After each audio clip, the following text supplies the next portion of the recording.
अध्याय 21 व्यापक और बुद्धिमानी से लिखें। अनुवादक नायोइबो स्टूडियो, संपादक नायोइबो स्टूडियो। पढ़ने की दक्षता में 100 गुना वृद्धि। ये वह क्षमता थी जिसकी अभी फेंग युआन को सबसे ज्यादा जरूरत थी। चून की पुस्तकालय की पहली मंजिल एक सार्वजनिक प्रदर्शनी क्षेत्र था, इसलिए पुस्तकों की मात्रा बहुत बड़ी थी और इसमें शामिल श्रेणियां भी बेहद विविध थी। पालतू भूगोल, पालतू प्रजनन, पालतू शिक्षा, पालतू मनोविज्ञान, पालतू औषध विज्ञान और इसी तरह सब कुछ शामिल था। फेंग युआन रहस्यमय भालू की जानकारी को यथासंभव अच्छी तरह से समझना चाहता था। उसे हजारों किताबें पढ़नी थी। हालांकि पुस्तकालय में किताबें एक व्यक्ति के लिए शुरुआत से अंत तक पढ़ने के लिए पर्याप्त थी, पढ़ने से कब तक। वह इस बात की चिंता कर रहा था कि इन सभी पुस्तकों को कैसे पढ़ा जाए। अब 100 गुना वृद्धि के साथ जब उन्होंने पुस्तक खोली तो यह एक स्कैनर की तरह था। कागज पर छपे शब्दों को समझने या पचाने की आवश्यकता नहीं थी। वे सीधे फेंग युआन के मस्तिष्क में छपे थे। उन्हें किसी भी समय एक्सेस किया जा सकता था। पढ़ने में खुशी थी, जैसा कि कहा गया था। पढ़ने से एक पल के लिए खुशी मिली और हर समय पढ़ने से हर समय खुशी मिली। जब आप पर्याप्त तेजी से पढ़ते हैं और ज्ञान का अधिग्रहण काफी आसान था, तो वेब उपन्यास पढ़ना उतना ही आसान था। फेंग युआन बुकशेल्फ के साथ आगे चला गया। उसे केवल पृष्ठों के माध्यम से फ्लिप करने के लिए अपनी उंगलियों का उपयोग करने की आवश्यकता थी। शुरुआत से अंत तक वह पुस्तक के सार को पूरी तरह से समझ लेगा। वह इसे अच्छी तरह से पढ़ सकेगा। खगोल विज्ञान से लेकर भूगोल तक, शरीर विज्ञान से लेकर मनोविज्ञान तक, ड्रैगन के यूजेनिक्स से लेकर गायों की प्रसवोत्तर देखभाल तक, उन्होंने वह सब कुछ पढ़ा था जो उन्हें पढ़ना चाहिए और नहीं पढ़ना चाहिए। उसे कभी बहुत अधिक ज्ञान नहीं हो सकता था। फेंग युआन पुस्तकालय में पुस्तकों को स्कैन करने के लिए पढ़ने की विधि की तरह क्वांटम उतार चढ़ाव का उपयोग कर रहा था। जल्द ही उन्होंने पूरी मंजिल पर आधी से अधिक किताबें पढ़ी थीं। इस गति से उन्होंने अनुमान लगाया कि वह सूर्य के अस्त होने से पहले पुस्तकालय की पहली मंजिल पर सभी पुस्तकों को पढ़ना समाप्त कर देंगे। इससे पहले वह प्रतिबंधित पुस्तक क्षेत्र में जाने का रास्ता खोजना चाहता था। प्रतिबंधित पुस्तक क्षेत्र को प्रतिबंधित करने के लिए यह अधिक कीमती ज्ञान के कारण होना चाहिए। वह फ्रंट डेस्क पर चला गया। उन्होंने दरवाजे पर लाइब्रेरियन से पूछा, क्या मुझे पता है कि दूसरी मंजिल पर प्रतिबंधित अनुभाग को प्राप्त करने के लिए मुझे किस तरह की योग्यता की आवश्यकता है? उद्धरण चिन्ह। लाइब्रेरियन ने अपना सिर भी नहीं उठाया। उसने अभी अभी इस युवक पर ध्यान दिया था। जब वह बुकशेल्फ के पास पढ़ रहा था तो वह अधीर और बेचैन हो गया। हर पुस्तक को 2 पृष्ठों के माध्यम से लापरवाही से फ्लिप किया गया और बुकशेल्फ पर वापस रखा गया। वह इससे क्या सीख सकता था? वह जो किताबें पढ़ रहा था उसमें सभी तरह के विषय थे। वे सभी जगह थे। वे बिल्कुल भी व्यवस्थित नहीं थे। वे बिल्कुल भी संरचित नहीं थे। आप इस तरह एक पूर्ण ज्ञान प्रणाली कैसे बना सकते हैं? लाइब्रेरियन ने उसके दिल में शाप दिया, लेकिन उसने उसे अपने चेहरे पर नहीं दिखाया। उसने सिर्फ अपने मुंह से आगे की ओर इशारा किया। उन्होंने संकेत दिया कि वहां एक परीक्षा चल रही थी।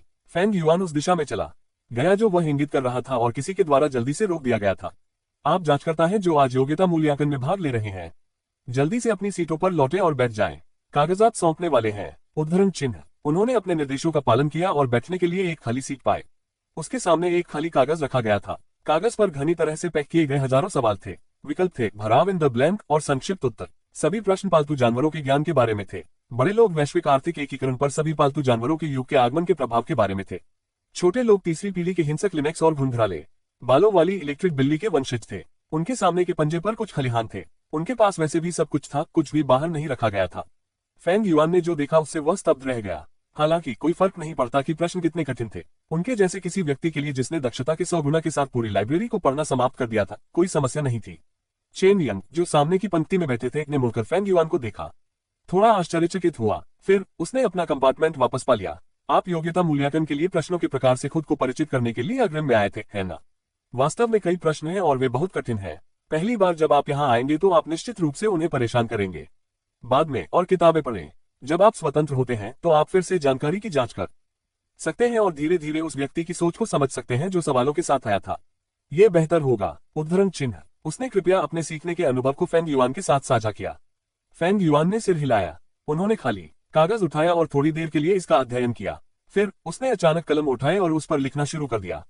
उसने सवालों के जवाब देने शुरू कर दिए। फेंग युआन के लिए, जिनके दिमाग में सभी ज्ञान थे, क्या वह अपने हाथों से इन सवालों का जवाब नहीं दे पाएंगे? इस समय परीक्षा अभी शुरू हुई थी। योग्यता परीक्षा वास्तव में एक ओपन एंड परीक्षा थी। परीक्षा के पेपर पर प्रश्नों की संख्या उन प्रश्नों की मात्रा से अधिक थी जो परीक्षार्थी पूरा कर सकता था। लक्ष्य छात्रों को परीक्षण करना था पालतू जानवरों से संबंधित ज्ञान की समग्र समझ। किसी व्यक्ति के जीवन का समय और ऊर्जा सीमित थी। हर क्षेत्र में पूरी तरह से खिलना और सब कुछ मास्टर करना असंभव था। हालांकि एक योग्य पालतू शोधकर्ता के पास एक अच्छा परीक्षण आधार और पूरी जानकारी पुनर्प्राप्ति क्षमता होनी चाहिए।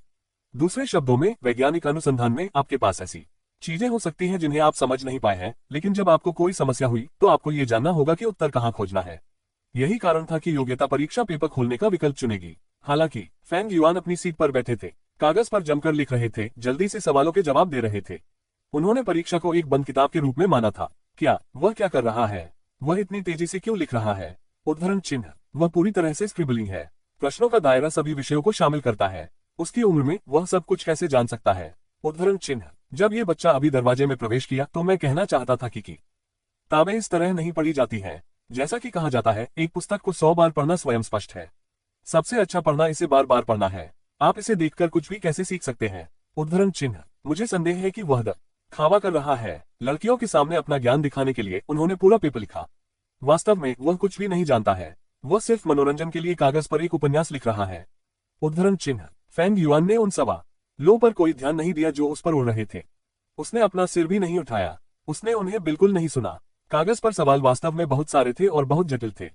यहाँ तक कि उनकी सीखने की दक्षता के साथ शायद उन सभी को पूरा करने में उन्हें 1 घंटा लगेगा। आर्कन दायरे का दूसरा अन्वेषण उसके सामने सही था। दोपहर में 5 बजे पुस्तकालय बंद होने से पहले उन्हें प्रतिबंधित पठन क्षेत्र में जाने का एक तरीका सोचना था। कलम की नोक ने कागज के पार उड़ान भरी और सुरुचिपूर्ण लेखन स्क्रिप्ट ने कागज की सतह पर उड़ान भरी। जब उसके आसपास की चर्चा एक उबलते बिंदु पर पहुंच गई, फेंग युआन आत्मविश्वास से देखा, शिक्षक, मैंने अपने पेपर में सौंप दिया है। उद्धरण चिन्ह, अध्याय को जल्दी से अपडेट करने में हमारी मदद करने के लिए अधिक उपन्यास पर जाएं और पढ़ें। बहुत बहुत धन्यवाद। अध्याय 22 पूर्ण मार्क के साथ पारित, अनुमति दी गई।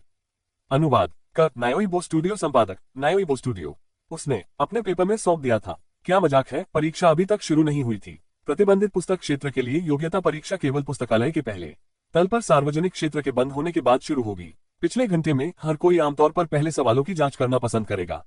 पहली मंजिल पर पुस्तकालय बंद होने के बाद जांचकर्ता बुकशेल्फ में जाएंगे और न सवालों की जानकारी खोज करेंगे जिनसे वे परिचित नहीं थे। उसके बाद वे परीक्षा के पेपर में प्रश्नों को पूरा करने के लिए लौटाएंगे। यही कारण है कि फेंग युआन ने परीक्षा के पेपर में प्रश्नों को अप्रत्याशित रूप से कई और जटिल पाया। क्योंकि परीक्षा की अवधि पूरी रात चली, लेकिन फेंग युआन बेहतर था। वह अपनी सीट पर बैठ गया और परीक्षा की शुरुआत में सवालों के जवाब दिए। उसने जानकारी भी नहीं देखी और जवाब बहुत जल्दी लिखे गए। यहाँ तक कि चेन यंग, जिन्होंने प्रतियोगिता में फेंग युआन के प्रदर्शन को देखा था, मदद नहीं कर सके लेकिन डूब गए। हालांकि वह फेंग युआन का सम्मान करती थी, लेकिन निष्पक्ष रूप से फेंग युआन आखिरकार नीचे से था। यह पालतू लड़ाई के माध्यम से था, कदम से कदम कि वह धीरे धीरे कक्षा डी से कक्षाएं तक चल गया। अन्य छात्रों के विपरीत, जिन्होंने पहले से पालतू जानवरों के बारे में बहुत सामान्य ज्ञान सीखा था, यह महान स्कूलों के कई बच्चों की तरह था जिन्होंने बालवाड़ी से विदेशी भाषाएं सीखना शुरू कर दिया था, जबकि आम लोग केवल जूनियर हाई और हाई स्कूल से सीखना शुरू कर सकते हैं। उनके पास 10 साल से अधिक की नींव थी। आप एक दिन और एक रात में कैसे पकड़ सकते थे? आज का लिखित परीक्षण उसी तर्क से था। चेन यंग का जन्म एक वैज्ञानिक अनुसंधान परिवार में हुआ था और जब वह छोटी थी तब से पढ़ना पसंद करती थी। वह प्रकार भी था जो बहुत कुछ पढ़ता था, तभी उसे इस जगह पर बैठने और परीक्षा देने का भरोसा था। लेकिन यहाँ तक कि अगर यह उसकी थी तो उसे यह कहने का विश्वास नहीं था कि वह किया गया था और 1 घंटे के भीतर सभी सवालों को पूरा किया। चेन यंग ने कुछ नहीं कहा। उसने सिर्फ अविश्वास में फेंग युआन को देखा। दूसरे दर्शक पहले ही एक दूसरे से कानाफूसी करने लगे थे। क्या फेंग युआन थोड़ा बहुत अभिमानी नहीं है? ये कागज लड़ाई की तरह नहीं है। ऐसा नहीं है कि जिसके पास बड़ी मुट्ठी है उसका अंतिम कहना है। उद्धरण चिन्ह, हो सकता है कि वह सिर्फ कागज पर बिखरा हुआ हो और जब उसने पाया कि इसका कोई मतलब नहीं है तो उसने जल्दी से कागज को पहले से जमा करने और भागने का अवसर ले लिया। उद्धरण चिन्ह, आप इसे मानते हैं या नहीं, मुझे विश्वास नहीं है कि इस दुनिया में प्रतिभा है। यदि फेंग युआन इस तरह से परीक्षा पास कर सकता है तो मैं इस पुस्तक को मौके पर खाऊंगा। उद्धरण चिन्ह, दुनिया में हर कोई जब किसी ऐसी चीज का सामना करता है जिसका कोई मतलब नहीं था तो उनकी पहली प्रतिक्रिया निश्चित रूप से संदेह होगी। शोर के बारे में क्या है? उद्धरण चिन्ह, पुस्तकालय के कार्यालय से एक लंब बागे में एक बूढ़ा आदमी बाहर चला गया। उन्होंने चांदी के अस्तर के साथ एक काले बागे में कपड़े पहने थे। ये पुस्तकालय के निदेशक लिन बाय थे। वह परीक्षा के लिए प्रश्न सेटर और परीक्षक भी थे। ड्यूटी पर मौज। द लाइब्रेरियन ने तुरंत आगे कदम बढ़ाते हुए कहा, निर्देशक लिन, परीक्षा का समय अभी तक 1 घंटा भी नहीं बीता है और परीक्षा हॉल में एक छात्र का कहना है कि वह अपने पेपर को जल्दी सौंपना चाहता है। ये वास्तव में नियमों के खिलाफ है। ये प्रश्नों को तैयार करने में आपकी कड़ी मेहनत की पूरी बर्बादी है। उद्धरण चिन्ह, लाइब्रेरियन अभी अभी बुकशेल्फ पर फेंग युआन को पढ़ते हुए देख रहा था और उसे लगा कि वह इसे बर्दाश्त नहीं कर सकता। अब जब निर्देशक लिन दिखाई दिए तो वे स्वाभाविक रूप से आग में ईंधन जोड़ना चाहते थे। क्या हम अग्रिम में परीक्षा के कागजात सौंपने की अनुमति देते हैं? उद्धरण चिन्ह, खैर हम करते हैं। उद्धरण चिन्ह, फिर यह नियमों के विरुद्ध नहीं है। उद्धरण चिन्ह, लेकिन कई महीनों की योजना के बाद आपके द्वारा प्रश्नों को डिजाइन किया गया था। इसे इस तरह कैसे बर्बाद किया जा सकता है? उद्धरण चिन्ह, परीक्षा के कागजात लोगों के लिए डिजाइन किए गए हैं। उद्धरण चिन्ह, निर्देशक लिन बाय ने फेंग युआन के निर्देशन में देखा। ये कैसे किया गया था, इसके लिए हमें ये पता लगाना होगा कि निर्देशक ने चलकर कागज लिया। हालांकि परीक्षा का पेपर घनी तरह से लिखा गया था, लेकिन फेंग युआन की लिखावट साफ सुथरी और पढ़ने में आसान थी। लिन बाय ने परीक्षा के पेपर को पढ़ते हुए थोड़ा सिर हिलाया। उन्होंने अपने सोने के रिम वाले चश्मे को निकाल लिया और छोटे उत्तरों से गुजरे। एक पुराना चेहरा जो हमेशा ग्लेशियर की तरह ठंडा रहता था, अचानक मुस्कुराया, जैसे कि उसके चेहरे पर वसंत की हवा बह रही हो। अद्भुत, अद्भुत, ये बहुत अद्भुत है। उद्धरण चिन्ह। लिन बाई ने भरण पोषण के सवालों में से एक को देखा। प्रकाश तली की 42 उपप्रजातियां मेरे दोस्त डॉक्टर द्वारा प्रकाशित शोध के परिणाम है। 30 से अधिक वर्षों के क्षेत्र अनुसंधान के बाद फूकावना। उन्हें केवल पुस्तक butterfly type pet and it's mutation characters में उल्लेख किया गया था, और यह पुस्तक 10 वर्षों से अधिक समय से प्रिंट से बाहर है। ऐसा लगता है कि आपने पुस्तक को बहुत ध्यान से पढ़ा है।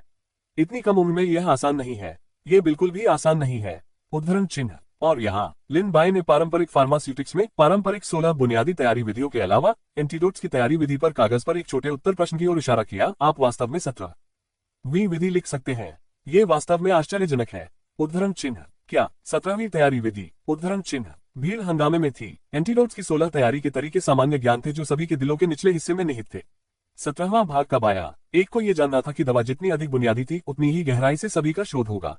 पालतू जानवरों के युग के आगमन के बाद दुनिया के लगभग सभी पौधों को जो एंटीडोट्स बनाने के लिए इस्तेमाल किया जा सकता था की कोशिश की गई थी। 17वें प्रकार अचानक क्यों दिखाई दिया? लाइब्रेरियन का चेहरा लाल हो गया था क्योंकि उन्होंने कहा था, मुझे डर है कि यह बच्चा बकवास और भव्यता का सामना कर रहा है। उद्धरण चिन्ह। मुझे लगता है कि आप एक भव्यता हैं। उद्धरण चिन्ह। लिन बाई ने उस पर जमकर वार किया। क्या आप लोगों ने प्रोफेसर यूजेन द्वारा प्रकाशित नवीनतम पेपर को new wave of pet beasts में कल से एक दिन पहले नहीं देखा है? 17वें प्रकार के एंटीडोट्स बनाने की विधि पहले से ही विकसित की गई थी। ये सिर्फ इतना है कि यह अभी भी नैदानिक सुरक्षा परीक्षण के तहत है और अभी तक जनता के लिए जारी नहीं किया गया है। इससे कोई फर्क नहीं पड़ता कि अन्य लोग नहीं जानते हैं, लेकिन आप उद्योग में हैं और समय पर पहली पंक्ति की जानकारी भी प्राप्त नहीं कर सकते हैं। क्या आपको शर्म नहीं आती? आप लोग अकादमिक दुनिया में बदलाव के प्रति उतने संवेदनशील नहीं है जितने की अभी भी स्कूल में है। उद्धरण चिन्ह। उन्होंने कुछ सवालों पर लापरवाही से नजर डाली थी। अब लिन बाई को बैठने के लिए एक कुर्सी मिली और उन्होंने पेपर पढ़ना शुरू किया। लाल प्रतीक ने संकेत दिया कि यह सही था और यह कागज में दिखाई देता रहा। उन्होंने वास्तव में उन सभी का जवाब दिया और वे सभी सही थे। उद्धरण चिन्ह। क्या फेंग युआन आमतौर पर किताबें नहीं पढ़ता है? यहाँ तक कि उन्होंने अभी अभी लाइब्रेरी के लिए किसी से रास्ता पूछा। उद्धरण चिन्ह। आप इसे नहीं समझते हैं। शीर्ष छात्रों का कहना है कि वे अध्ययन नहीं करते हैं, लेकिन वास्तव में वे सभी गुप्त रूप से अंधेरे में छिपे हुए हैं और पूरी रात अध्ययन कर रहे हैं। आप लोगों के विपरीत, जो कहते हैं कि आप अध्ययन करते हैं, लेकिन वास्तव में आप लोग अपने आप को कंबल में ढक लेते हैं और सो जाते हैं। उद्धरण चिन्ह। लिन बाई ने अपना चश्मा उतार दिया और टेस्ट पेपर नीचे रख दिया। छात्र फेंग युआन पूरे अंक के साथ पारित हुआ। आज हम उसे प्रतिबंधित पुस्तक क्षेत्र में जाने की अनुमति देंगे।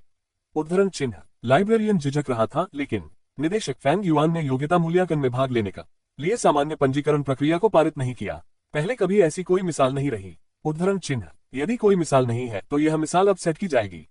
उद्धरण चिन्ह। लिन बाई ने निर्धारित रूप से कहा, फेंग युआन जैसे अच्छे क्षणिक अंकुर को सर्वश्रेष्ठ शिक्षण संसाधन दिए जाने चाहिए। उद्धरण चिन्ह। अध्याय को जल्दी से अपडेट करने में हमारी मदद करने के लिए अधिक उपन्यास पर जाएं और पढ़ें। बहुत बहुत धन्यवाद। अध्याय 23, विकास मिश्रण का अंतिम घटक। अनुवादक नायोइबो स्टूडियो, संपादक नायोइबो स्टूडियो। क्या ये बहुत भाग्यशाली नहीं है? बस आज यहाँ मिला और पहले से ही निश्चित क्षेत्र में प्रवेश करने की योग्यता प्राप्त की। मैंने 3 साल के लिए परीक्षा दी है। उद्धरण चिन्ह। क्या भाग्यशाली है? वो सिर्फ मजबूत है, ठीक है। उद्धरण चिन्ह। प्रिंसिपल ने क्या कहा? जीनियस जैसी कोई चीज नहीं है। वह अध्ययन करने के लिए अन्य लोगों के कॉफी समय का उपयोग कर रहा है। छात्र फेंग युआन ने पर्दे के पीछे बहुत प्रयास किए होंगे। उद्धरण चिन्ह। उससे ईर्ष्या न करें, परीक्षा शुरू होने वाली है। हर कोई कड़ी मेहनत करता है। उद्धरण चिन्ह। उनके पीछे लोगों के समूह के ईर्ष्यापूर्ण गज के तहत निर्देशक लिन बाई ने व्यक्तिगत रूप से फेंग युआन को दूसरी मंजिल पर प्रतिबंधित पढ़ने के क्षेत्र में भेजा।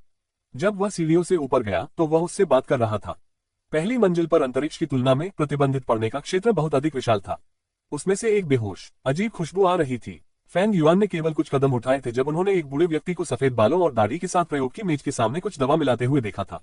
अजीब खुशबू शायद वहां से आई थी। फेंग युआन को कभी भी अन्य लोगों के व्यवसाय में ध्यान लगाने की आदत नहीं थी। हालांकि जब फेंग युआन सफेद दाढ़ी वाले बूढ़े आदमी को देख रहा था तो सफेद दाढ़ी वाला बूढ़ा उसे देखने के लिए हुआ। आय आय, जवान आदमी, आप बस समय में हैं। आप इस साल कितने साल के हैं? उद्धरण चिन्ह। हालांकि अचानक उसकी उम्र के बारे में पूछा जाना थोड़ा अजीब था, फिर भी फेंग युआन ने सच कहा। 16। उद्धरण चिन्ह। 16 बस समय में। आप अभी भी कुंवारी है, ठीक है। उद्धरण चिन्ह। Feng yuan. उद्धरण चिन्ह। आपकी इस अभिव्यक्ति को देखते हुए ये होना चाहिए। आओ आओ आओ, बूढ़े आदमी पर एहसान करो। क्या आप बाथरूम जा सकते हैं और रिसाव ले सकते हैं? उद्धरण चिन्ह। इस सवाल के साथ फेंग युआन को मोटे तौर पर पता था कि क्या चल रहा है। निर्देशक लिन बाई ने उन्हें अभी चेतावनी दी थी कि वह निश्चित क्षेत्र में एक अजीब बूढ़े व्यक्ति से मिल सकते हैं। यह अजीब बूढ़ा व्यक्ति इल्के मिस्ट एसोसिएशन की फार्मेसी शाखा के स्थायी निदेशक झाओ रेन था। वह फार्मेसी शाखा के अध्यक्ष के लिए महत्वपूर्ण उम्मीदवारों में से एक थे। वह सार्वभौमिक पालतू विकास मिश्रण को परिष्कृत करते हुए सिरदर्द बना रहा था। झाओ रेन की योग्यता के साथ यदि वह एसोसिएशन में आगे बढ़ना जारी रखना चाहता था तो उसे पर्याप्त सफलता वाली दवाओं का विकास करना था। उन्होंने दशकों तक इस विकास मिश्रण का अध्ययन किया था। ऐसा इसलिए नहीं था क्योंकि झाओ रेन बेवकूफ था, इसके विपरीत वह एक प्रतिभाशाली व्यक्ति था। 24 साल की उम्र में उन्होंने पहले ही 20 से अधिक बुनियादी दवाओं का सम्मेलन पूरा कर लिया था। मूल रूप से सब कुछ तैयार था, लेकिन केवल एक चीज गायब थी, अंतिम घटक था। ये वह घटक था जिसे झाओ रेन ने अपना शेष जीवन खोज के लिए बिताया।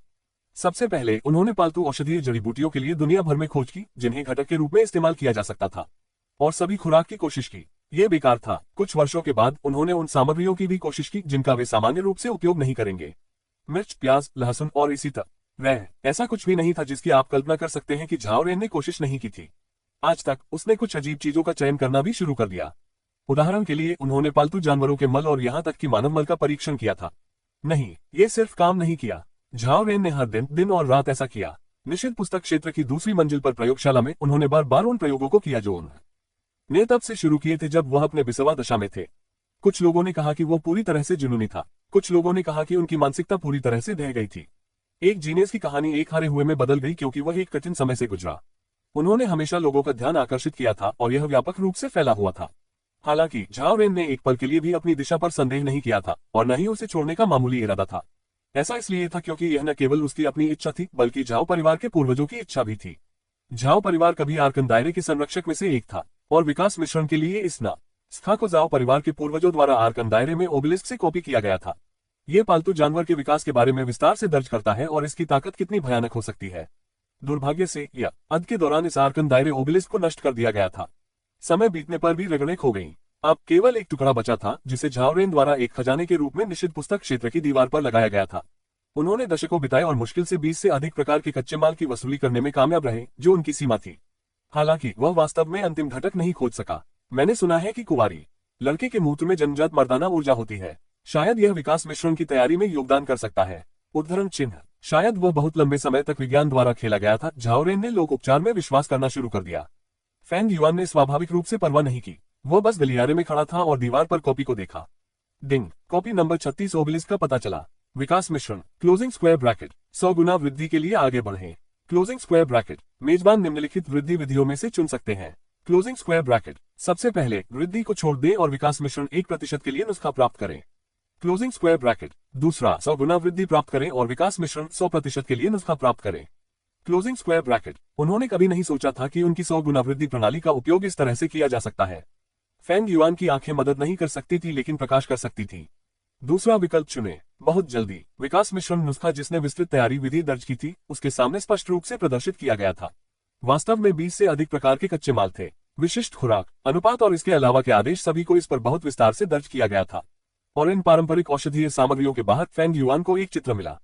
यह विकास मिश्रण तैयार करने के लिए आवश्यक सबसे महत्वपूर्ण औषधीय उत्प्रेरक था।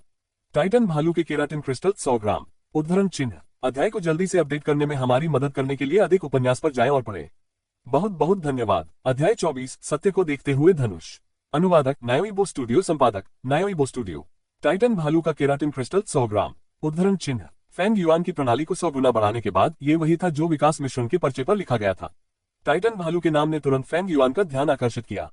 उन्होंने पर्चे पर टाइटन भालू के विवरण को ध्यान से पढ़ा। एक भालू प्रकार का पालतू जानवर। यह आकार में बहुत बड़ा है और पूरे वर्ष सोता है। इतना है कि यह एक पर्वत श्रृंखला के लिए गलत होगा। जैसा कि यह हमेशा बिना हिलाए अपनी पीठ पर रहता है, जानवर और पौधे इसके पेट पर घर बनाने का विकल्प चुनेंगे। जैसे जैसे समय बीतता है सभी प्रकार के पेड़ उस पर भी बढ़ते हैं। उद्धरण चिन्ह। ये वास्तव में एक पर्चे होने के योग्य था जिसे 100 बार बढ़ाया गया था। इसने सब कुछ बड़े विस्तार से समझाया। विवरण के बगल में एक काले और सफेद चित्र भी थे। तस्वीर को देखने के बाद फेंग युआन और भी निश्चित था। ये टाइटन भालू विशाल पालतू जानवर था जिसे उसने पिछले पहाड़ के गुप्त दायरे में अनुबंध रत्न का उपयोग किया था लेकिन सफलतापूर्वक अनुबंधित नहीं किया था।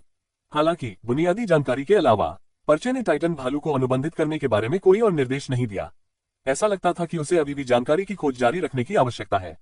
आप कैसे हैं, जवान आदमी? क्या आपने इसके बारे में सोचा है? शायद आपका कुंवारी मूत्र पूरी मानव जाति के लिए एक बड़ा योगदान देगा। उद्धरण चिन्ह। झाओ रेन अनुपस्थित दिमाग लग रहा था क्योंकि उसने फेंग युआन के साथ मजाक किया था। उन्होंने टेबल पर कच्चे माल के साथ अपने हाथों में विकास मिश्रण को मिश्रण करना जारी रखा। अचानक एक जोरदार धमाका हुआ। शायद ये कच्चे माल की प्रतिक्रिया के कारण था जिसने एक छोटा विस्फोट किया था। उन्होंने ऐसी विफलता की परवाह नहीं की। आखिरकार उन्होंने अपने युवाओं के 30 साल पहले ही विकास मिश्रण की तैयारी में बिताए थे। वह नहीं जानता था कि वह दुनिया छोड़ने से पहले मिश्रण की सफलता को देख पाएगा या नहीं। आपकी विधि गलत थी, ये शुरू से ही गलत था। उद्धरण चिन्ह। फेंग युआन ने मुड़कर झाओ रेन को देखा, जिसका चेहरा विस्फोट से काला हो गया था। हाँ हाँ हाँ हाँ, झाओ रेन गुस्सा होने के बजाय हंसे। इस युवा बच्चे ने शायद हाई स्कूल से स्नातक भी नहीं किया था। उन्हें फार्मास्यूटिक्स में कोई नैदानिक अनुभव भी नहीं था। पहली बात उन्होंने कहा कि आपका तरीका गलत था। इससे ज्यादा हास्यास्पद क्या हो सकता है? आप यह नहीं कहते हैं। उद्धरण चिन्ह। पुस्तकालय के निदेशक लिन बाई, जो परीक्षा की देखरेख के लिए नीचे जाने वाले थे, तुरंत बातचीत सुनकर वापस भाग गए, जो एक तर्क लग रहा था। उन्होंने फेंग युआन को कड़ी आवाज के साथ रोका। फिर वह झाओ रेन की ओर मुड़ा, जिसके पास एक काला चेहरा था, थोड़ा झुका और सम्मानपूर्वक कहा, वरिष्ठ झाओ, कृपया उसे अनदेखा करें। फेंग युआन अभी भी एक बच्चा है। उन्होंने वास्तव में कई किताबें पढ़ी हैं और फार्मास्यूटिक्स के बारे में उनकी समझ काफी अच्छी है। हालांकि उसके पास अभी भी एक युवक का अहंकार हो सकता है। यह अपरिहार्य है। आपकी समझ की सराहना करेंगे। उद्धरण चिन्ह। झाओ रेन ने यह इंगित करने के लिए अपना हाथ लहराया कि यह ठीक था। तभी लिन बाई ने लंबी आह भरी और राहत मिली। उसने अपना सिर फेंग युआन की ओर मोड़ लिया और कहा, फेंग युआन, क्या मैंने आपको नहीं बताया? ये फार्मेसी शाखा से वरिष्ठ झाओ है। उन्होंने अपने जीवन में जो दवाएं निर्धारित की हैं, वे उन दवाओं से अधिक हैं जो आपने देखी हैं। यहाँ तक कि हमारे स्कूल की पालतू फार्मेसी की पाठ्यपुस्तक को वरिष्ठ झाओ द्वारा संकलित किया गया था। उद्धरण चिन्ह। एक गलती अभी भी एक गलती है। उद्धरण चिन्ह। लिन बाई द्वारा पेश किए गए शीर्षकों की लंबी सूची से फेंग युआन को डराया नहीं गया था। उन्होंने न तो विनम्र और न ही अभिमानी तरीके से कहा, विज्ञान के क्षेत्र में कोई वरिष्ठता नहीं है, केवल सत्य है। कोई फर्क नहीं पड़ता कि आप कितने वरिष्ठ हैं, जब आप सच्चाई देखते हैं तो आपको तुरंत अपना सिर झुकाना चाहिए। उद्धरण चिन्ह। आप। लिन बाई ने फेंग युआन की ओर इशारा किया, जो लंबे समय तक बोलने में असमर्थ थे। इसके विपरीत झाओ रेन थोड़ा मुस्कुराया। युवक, आपके सुंदर शब्द काफी अच्छे हैं, लेकिन क्या आप वास्तव में फार्माकोकाइनेटिक्स के बारे में जानते हैं? आपको याद दिला दूं कि पुस्तकों में ज्ञान अभ्यास से पूरी तरह से अलग है। क्या आप जानते हैं कि 10 से अधिक प्रकार की समग्र दवा कैसे तैयार की जाती है? दवा की स्थिरता को कैसे नियंत्रित करें और इसकी प्रभावकारिता सुनिश्चित करें? चीजों को बहुत सरल न लें। उद्धरण चिन्ह। 50 ग्राम कोडोनोप्सिस पाइलोसुलार, 50 ग्राम एस्ट्रेगेलेसर, 50 ग्राम वुल्फबेरियर टर्बिन द्रव में मिलाया जाता है। फिर रेहमानिया, डॉगवुड, यम, एल्समा, पेयोनी, त्वचा, पोरिया, कोकोस जोड़े। मिश्रण के एक और दौर के बाद जोड़े अंतिम दवा। ये दवा है। फेंग युआन ने झाओ रेन के सवाल का सीधे जवाब नहीं दिया, लेकिन सिर्फ लापरवाही से दवा के नाम, अनुक्रम और व्याकरण की एक श्रृंखला की सूचना दी। ये सभी विकास मिश्रण पर्चे में विस्तार से लिखे गए थे। झाओ रेन की अभिव्यक्ति अभी भी पहले शांत थी, लेकिन जितना अधिक फेंग युआन पढ़ा गया, उतना ही उसकी अभिव्यक्ति बन गई। उसे जल्द ही पता चला, फेंग युआन ने जिन नुस्खों की रिपोर्ट की, उनमें से कोई भी आधा अधूरा विकास दवा पर्चे के अलावा और कोई नहीं था, जिसे उन्होंने श्रमसाध्य रूप से विकसित किया था। निर्देशक लिन बाई, जो उनके पास खड़े थे, जब उन्होंने सुना तो वह गूंगा हो गया था। क्या फेंग युआन प्रोफेसर के सामने अपने स्वयं के नुस्खे दे रहा था, जो कि चिक्सन सिटी के सभी में फार्मास्यूटिक्स को सबसे अच्छा जानता था? ये किस तरह का आत्मा अभिमानी व्यवहार था? मैं कहता हूँ, फेंग युआन। छात्र फेंग युआन, वरिष्ठ झाओ के सामने खुद को शर्मिंदा न करें। उद्धरण चिन्ह। हालांकि निर्देशक लिन बाई को पता था कि दूसरों को बाधित करना बहुत ही अयोग्य है, फिर भी उन्हें फेंग युआन बहुत पसंद है। इतनी कम उम्र में उनके पास इतनी क्षमता थी, इसलिए भविष्य में उनका उज्ज्वल शिक्षण का भविष्य निश्चित रूप से होगा। आज जो कुछ भी हुआ है, उसके कारण उसे अकादमिक बड़े लोगों को नाराज नहीं करना चाहिए। ये वास्तव में इसके लायक नहीं था। लिन बाई एक उत्कृष्ट शिक्षक थे। उन्होंने अपने दिल में फेंग युआन की देखभाल की, इसलिए वह मदद नहीं कर सके, लेकिन उसे याद दिलाए, चुप रहो, उसे खत्म करने दो। उद्धरण चिन्ह। झाओ रेन इतना उत्तेजित था कि वह प्रयोग तालिका के पीछे से लगभग कूद गया। वह लिन बाई पर चिल्लाया, जो स्थिति से पूरी तरह से भ्रमित था। फिर वह फेंग युआन तक चला गया और अपने कॉलर को दोनों हाथों से पकड़ लिया। मुझे बताओ, मुझे जल्दी बताओ, आपको कैसे पता चला आखिरी दवा क्या थी? उद्धरण चिन्ह। अध्याय को जल्दी से अपडेट करने में हमारी मदद करने के लिए अधिक उपन्यास पर जाएं और पढ़ें। बहुत बहुत धन्यवाद। अध्याय 25, टाइटन भालू को अनुबंधित करने की विधि। अनुवादक नायोइबो स्टूडियो, संपादक नायोइबो स्टूडियो। झाओ रेन स्वाभाविक रूप से इतना उत्साहित था कि वह खुद को नियंत्रित नहीं कर सका। इस तरह के एक युवा बालक ने विकास की दवा पर अपने शोध की प्रगति को पूरी तरह से समझ लिया था। ये सूत्र केवल दुनिया में खुद झाओ रेन के लिए जाने जाते थे। सने किसी को नहीं बताया। वह केवल एक दिन खुद से विकास की दवा विकसित करने और पूरी दुनिया को चौंकाने के बारे में सोच रहा था। हालांकि फेंग युआन नाम के तीसरे वर्ष के हाई स्कूल के छात्र ने वास्तव में अपनी क्षमता के साथ सभी सूत्रों को काट दिया। यह एक भी गलती के बिना था। उनकी आत्मविश्वासपूर्ण अभिव्यक्ति से ये बहुत संभावना थी कि उन्हें पता था कि दवा का अंतिम सूत्र क्या था। 30 साल से वह जो जवाब खोज रहा था, वह आज सामने आने वाला था। वह कैसे खुश नहीं हो सकता था? वह उत्साहित कैसे नहीं हो सकता है? आप ये सब कैसे जानते हैं? उद्धरण चिन्ह। मेरे परिवार से एक पुरानी रेसिपी निकली। उद्धरण चिन्ह। फेंग युआन ने एक कारण बनाया, लेकिन ये कारण झाओ रेन को समझाने का सबसे आसान कारण था। ऐसा इसलिए था क्योंकि उनके पर्चे को उनके परिवार के पूर्वजों ने पीछे छोड़ दिया था। ये सिर्फ इतना हुआ कि आखिरी दवा गायब थी, लेकिन क्या यह संभव था कि फेंग युआन के परिवार में भी 42 नंबर की ओबेलिस्क की रगड़ थी? क्या उनके परिवार में अधिक पूर्ण रगड़ हो सकती है? इसके बारे में सोचते हुए ऐसा लगता था कि सब कुछ साफ हो गया था। ये बच्चा इतनी कम उम्र में योग्यता मूल्यांकन क्यों पारित कर सकता है? उन्हें फार्मास्यूटिक्स की इतनी गहरी समझ क्यों थी? यह इस विरासत की उत्पत्ति से संबंधित होना चाहिए। झाओ रेन की सांस भारी और तेज हो गई। उसने अपने हाथों पर अधिक बल डाला और उसकी आंखें खून से लथपथ थीं। उन्होंने फेंग युआन को जमीन से लगभग उठा लिया। मुझे बताओ, अंतिम दवा क्या है? उद्धरण चिन्ह। क्या आपको लगता है कि यह किसी से मदद मांगने का तरीका है? उद्धरण चिन्ह। फेंग युआन ने कभी जवाब नहीं दिया। उसने केवल ये ठंडा कहा। झाओ रेन को तुरंत अपनी वर्तमान स्थिति का एहसास हुआ। उसका चेहरा लाल हो गया था क्योंकि उसने फेंग युआन के कॉलर को पकड़ लिया था और जैसे कि वह उससे पूछताछ कर रहा था। मुझे खेद है श्री फेंग।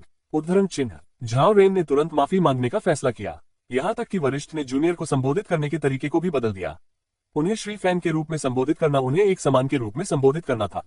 उनके दिल में बढ़ती जुनून को दबाया नहीं जा सका। उन्होंने फेंग युआन के निर्देशन में गहरी गेंदबाजी की। कृपया मुझे बताएं मिस्टर फेंग। उद्धरण चिन्ह। लिन बाई इतने हैरान थे कि वह बोल नहीं पाए। उन्होंने अपनी आंखों से देखा था कि पालतू फार्मास्यूटिक्स के क्षेत्र में एक अकादमिक दिग्गज जिसे संस्थापक कहा जा सकता है, एक छात्र को झुकाया जाता है जिसने हाई स्कूल के तीसरे वर्ष से स्नातक नहीं किया था।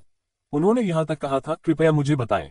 लिन बाई का विश्वदृष्टि पलट गया था। लेकिन मैं आपको क्यों सिखाऊं? क्या मेरे लिए कोई लाभ है? उद्धरण चिन्ह। फेंग युआन ने ऐसा कहा, लेकिन वास्तव में उनके दिल में पहले से ही योजना थी। पालतू विकास मिश्रण सूत्र की अंतिम दवा केवल टाइटन भालू से प्राप्त की जा सकती है, और टाइटन भालू वह पालतू जानवर था जिसके साथ वह लंबे समय से अनुबंध करना चाहता था। झाओ रेन दशकों से अकादमिक दुनिया में डूबे हुए थे। उन्हें 2 पैरों के साथ चलने वाली किताबों की अलमारी के रूप में जाना जाता था। ये कहना अतिशयोक्ति नहीं थी कि वह खगोल विज्ञान और भूगोल दोनों को जानता था। फेंग युआन के खुले क्षेत्र में पूरी लाइब्रेरी पढ़ने के बाद उसे टाइटन भालू से संबंधित कोई जानकारी नहीं मिली। यद्यपि वह अधिक जानकारी का अध्ययन करने के लिए 100 गुना वृद्धि का उपयोग कर सकता था। उनके लिए दुनिया की सभी पुस्तकों को थोड़े समय में पढ़ना असंभव था। हालांकि ये बहुत संभावना थी कि झाओ रेन को कुछ समझ थी। ऐसा इसलिए था क्योंकि उन्हें फार्मास्यूटिक्स की गहरी समझ थी पालतू जानवरों पर दवा का उपयोग करने के लिए। उन्हें पालतू जानवरों के सभी पहलुओं को समझना होगा। आदतें।